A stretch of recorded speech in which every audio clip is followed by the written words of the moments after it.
Salut à tous et bienvenue sur Nextap, j'espère que tout le monde va bien aujourd'hui. On se retrouve pour une nouvelle vidéo avec Akram Junior. Il répond à une question qu'énormément de personnes se posent et pourtant si peu de réponses disponibles à ce sujet.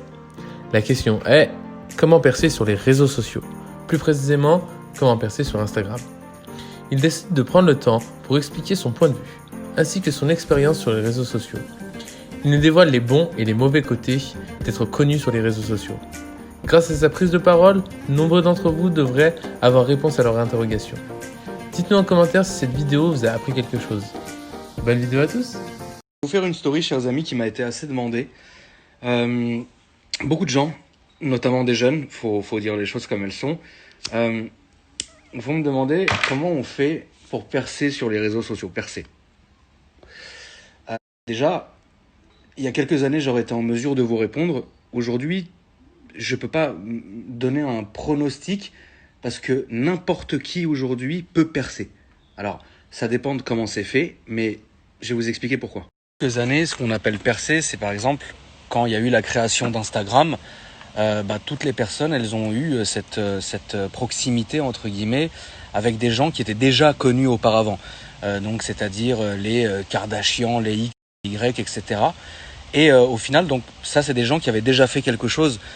Et le fait qu'ils percent sur Instagram, c'était des gens qui avaient déjà un énorme, qui avaient déjà été vus à la télé, qui avaient été déjà vus sur plein de supports. Et en fait, le fait qu'ils aient Instagram aussi gros, c'est simplement leurs abonnés qui ont migré vers Instagram, tout simplement. Ensuite, pour partir de zéro, c'est-à-dire vraiment de zéro, moi, ça s'est fait sur 10 ans. Ça s'est fait sur 10 ans, c'est-à-dire que j'ai eu des gens sur Dailymotion au début qui sont venus un peu sur Facebook, qui sont allés ensuite sur Instagram, ensuite qui sont allés sur YouTube, et de YouTube on a décollé Insta, c'est-à-dire qu'il y a des gens sur mon Facebook qui ne me connaissaient pas. Tous les jours, il y a des gens qui disent « Ah, c'est cool, je viens de découvrir ça », ou alors qui m'insultent « Ah, c'est de la merde » ou quoi que ce soit. Mais c'est des gens qui ne te connaissent pas. Donc sur Facebook, sur Instagram, je vais avoir des nouvelles personnes qui viennent par jour, comme des personnes qui se barrent en fait par jour. Et c'est des gens, parfois ils savent pas que j'ai une chaîne YouTube. Et il y a des gens sur YouTube, et beaucoup sont comme ça, qui n'aiment pas Instagram. Donc à une époque, je pensais qu'avoir seulement un réseau social, c'était une bonne chose. Au final, je me suis trompé, parce que en fait, pas tout le monde va utiliser un réseau en particulier. Les gens sont plus focales sur Facebook, sur Snap, sur machin. Moi, personnellement, je me sens beaucoup plus à l'aise avec Insta. Insta, c'est comme ça, j'ai tout le monde dessus, ça fait plaisir. Snap, je l'ai, mais Snap, à un moment donné, et les gens le savent, j'étais extrêmement actif sur Snap. C'est-à-dire, je faisais des vues Snap, peut-être le double ou le triple de ce qu'aujourd'hui je vais faire en story sur Insta. Alors qu'aujourd'hui, c'est Insta qui est beaucoup plus fort que Snap. Donc du coup, voilà. Après, Facebook n'est pas géré par moi, c'est géré par mon staff, mais ça, on va en venir aussi. Donc je pense qu'aujourd'hui, oui, avoir pas mal de réseaux sociaux différents, c'est une bonne chose aussi, parce que ça regroupe des gens qui, à la base, n'étaient pas sur le même, quoi. Ce truc de vouloir percer, aujourd'hui, il faut dire les choses comme elles sont. Tout le monde, entre guillemets, a envie d'une certaine manière d'être connu. Tout le monde a envie d'avoir un gros compte. Tu sais, parfois, je te dis les choses, je me bats.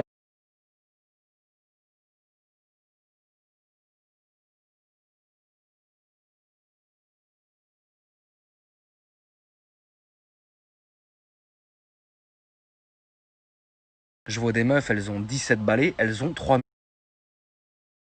trucs de vouloir percer. Aujourd'hui, il faut dire les choses comme elles sont. Tout le monde, entre guillemets, a envie d'une certaine manière d'être connu. Tout le monde a envie d'avoir un gros compte.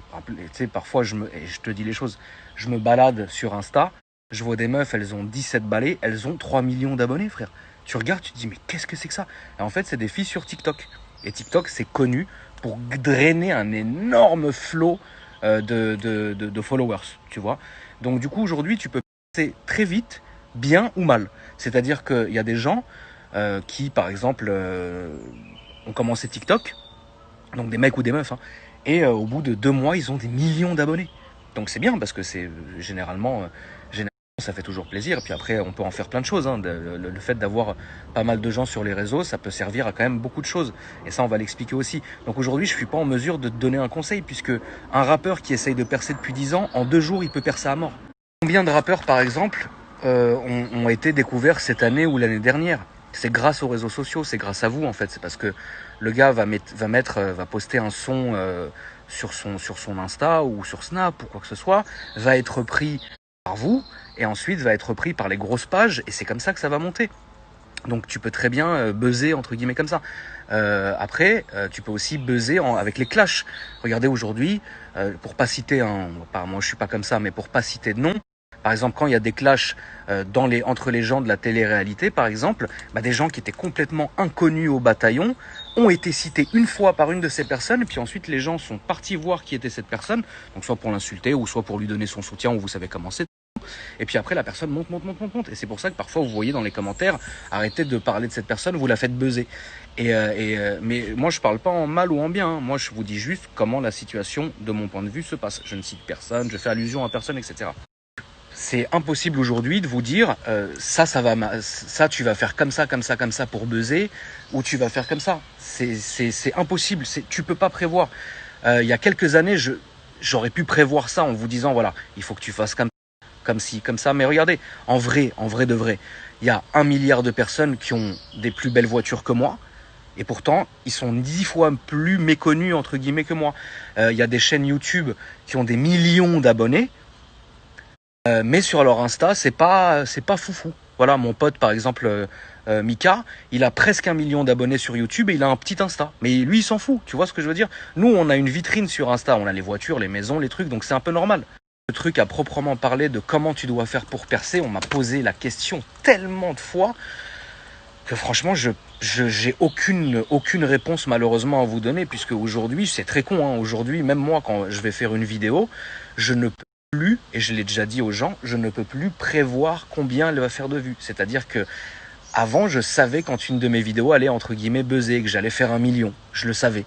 Parce que je le sentais, parce que voilà. Mais aujourd'hui, pas du tout. Il y a des vidéos que j'ai faites, notamment par exemple celle de la 406 là que vous avez kiffé.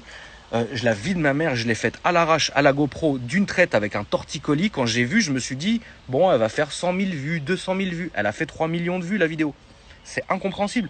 Et parfois, je vais vous sortir des supercars et des trucs, pareil, ça va faire 200 000 vues, 300 000 vues, 400 000 vues. Et quand je vais vous sortir des trucs, je peux plus en fait prévoir. Donc imaginez, si moi je peux plus prévoir, imaginez vous comment vous pouvez pas prévoir. Une question, pour la majorité évidemment, tout est une question d'algorithme, tout est une question de passer en tendance, c'est-à-dire qu'il y a des chaînes YouTube qui passent tous les jours en tendance. Moi, je te dis une connerie, il y a beaucoup moins d'1 an, il y a 6 mois, un truc comme ça, toutes mes vidéos, toutes passées en tendance. Et en fait, j'ai été top 2, top 3, top 15, top machin. Et en fait, à un moment donné, YouTube, il arrête de te mettre en tendance. Pourquoi? Parce que l'algorithme change, tout simplement. Donc, ils vont choisir d'autres chaînes, ils vont les pousser. C'est pour ça qu'aujourd'hui, il y a des gros youtubeurs, mais genre des vrais de vrais, tu vois, qui ont des millions d'abonnés avec un contenu de ouf. Mais ces gens-là, on va plus les voir en tendance parce que ça y est, ils ont fait leurs abonnés, ils ont fait leur truc, et puis maintenant, c'est comme ça, quoi. Après, par exemple, il y a l'aspect entre guillemets, on peut pas forcer les gens à regarder. C'est-à-dire que vous allez avoir un noyau d'abonnés, que ça soit sur Insta ou sur YouTube ou ce que vous voulez, qui est d'une certaine fidélité et qui lui, quoi que vous fassiez comme vidéo ou quoi que vous fassiez comme post, va réagir, c'est-à-dire va liker et va commenter, tu vois. Et ça va faire gonfler entre guillemets votre engagement. Et ça, c'est une très bonne chose. Mais encore une fois, on peut pas forcer les gens à regarder. C'est-à-dire que sur une photo, tu vas la regarder, elle va passer, nous on a les chiffres, donc on sait combien elle a vraiment fait de vues, la photo en elle-même, mais par exemple, une photo qui a touché 500 000 personnes, elle n'a fait que 100 000 likes. C'est parce que en fait les gens n'ont pas voulu, tu vois ce que je veux dire? Ça, c'est un truc qu'on ne peut pas maîtriser. Après, moi, je fais partie de ceux qui poussent pas, entre guillemets, vraiment à l'engagement. C'est-à-dire, oui, liker, commenter. Je le fais de temps en temps parce que ça fait toujours plaisir, mais je le pousse pas vraiment. Pour continuer là-dessus, le fait de percer, ça peut être une bonne chose comme ça peut être une mauvaise chose. C'est-à-dire que quand tu vas percer, que tu vas avoir une grosse responsabilité. Il faut pas oublier que c'est différent puisque quelqu'un qui va avoir on va dire 2000 abonnés n'aura pas le même impact que quelqu'un qui a 1 million d'abonnés ou quoi que ce soit. Donc ça déjà c'est une grosse responsabilité à avoir, et encore une fois parfois on fait des grosses erreurs. Parfois on est simplement, et ça c'est une réalité, on est des, c'est-à-dire que oui, on est géré par des managers, et oui, moi à la base, avant, hein, quand je vous dis ça, c'était il y a à peu près maintenant bientôt un mois et demi, que j'étais géré aussi par une agence qui était anglaise et je me suis barré. Sinon c'est toi et ton téléphone, c'est-à-dire que si le lundi tu as envie de te réveiller et de dire X, Y, Z, c'est ton problème. Après, si tu as des gens qui sont vraiment pleinement gérés, c'est-à-dire eux ne touchent jamais leur téléphone, c'est les managers qui ont les téléphones en main et les comptes, et en fait toi tu as ton autre téléphone et de ton petit compte privé, parce que la vérité c'est qu'on a tous un compte privé en plus des nôtres, bah tu fais tes stories, tu lui envoies et lui poste. Tu vois ce que je veux dire? Moi c'est pas ça, moi c'est Akram Junior, c'est moi qui le gère. Je vais gérer aussi mon compte privé, etc. Le seul compte chez moi qui est en gérance, c'est Facebook. Et après, Facebook, c'est cool parce qu'il y a vraiment de tout dessus, donc voilà. Mais ça devient une grosse responsabilité. Donc du coup, moi, comme j'aime en fait de temps en temps réagir à certains sujets qui vont me tenir à cœur ou quoi que ce soit, bah parfois en fait tu te rends pas compte de l'impact que tu as, parce que toi tu vas dire quelque chose en story, ça te tient à cœur, mais devant t'as 500 000 personnes qui sont là, tu vois. Et du coup ça c'est quelque chose qui prend des années en fait à maîtriser. Facile, si tu veux, de prendre ton réseau social et de le gérer sans aucun risque en fait, c'est-à-dire simplement de faire une ou deux stories par jour, une photo, un truc, et réagir sur rien. Moi je gère mon réseau social comme je gère mon compte privé en fait. Je le gère vraiment parce que j'ai envie de dire les choses et parce que j'ai envie de faire ça et de faire partager aux gens, etc. Mais c'est vrai, évidemment, et ça si un jour c'est votre cas aussi, faites attention, parce que parfois vous vous rendez pas compte de l'impact que vous pouvez avoir. Moi, j'ai arrêté par exemple de faire des rassos parce que quand je me taguais quelque part, eh ben, tout de suite j'avais 50, 60, 70 personnes qui venaient dans la demi-heure. Et là tu te dis, ma merde en fait, parce que toi, moi ça me fait plaisir, c'est avec grand plaisir. Mais les gens autour de toi, c'est ça, ok, c'est pour ça que j'ai déménagé.